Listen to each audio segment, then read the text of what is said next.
Мына Солтон Сарынын алтын чайкап аткан жерине эл кирип, Кытайларды кууп түшүү максатында кирип баратабыз. Мына Руслан деген кана башчы ушул.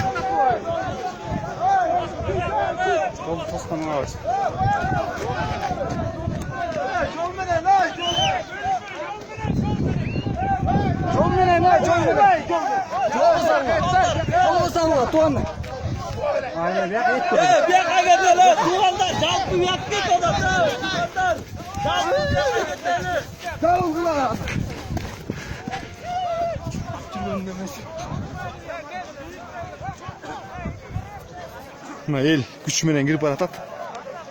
Солтон Сарын Бучук алтын комбинатына.